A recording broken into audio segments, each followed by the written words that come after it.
2026 നോക്കാം. ധനു. ധനുക്കൂറുകാർക്ക് കണ്ടകശനി മൂലം ജോലിയിൽ അലച്ചിലുകൾ വരാം. എന്നാൽ 3-ലെ രാഹു നിങ്ങൾക്ക് ധൈര്യം നൽകും.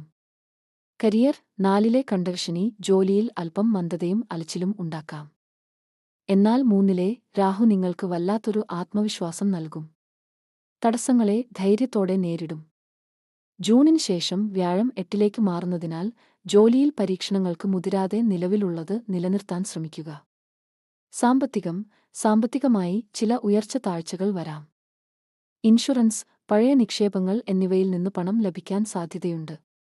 വലിയ നിക്ഷേപങ്ങൾ ഈ വർഷം ഒഴിവാക്കുന്നതാണ് നല്ലത്. കുടുംബവും ആരോഗ്യവും.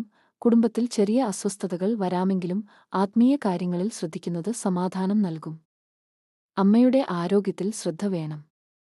നെഞ്ചുസംബന്ധമായ അസ്വസ്ഥതകൾ ഉള്ളവർ ജാഗ്രത പാലിക്കുക. ഹനുമാൻ ചാലിസ ജപിക്കുന്നത് ഉത്തമമാണ്. ഈ രാശിയുടെ കൂടുതൽ വിവരങ്ങളും കൃത്യമായ പരിഹാരങ്ങളും അറിയാൻ ഞങ്ങളുടെ ചാനലിലെ വിശദമായ വീഡിയോ ഇപ്പോൾ തന്നെ കാണുക. ലിങ്ക് താഴെ നൽകുന്നു.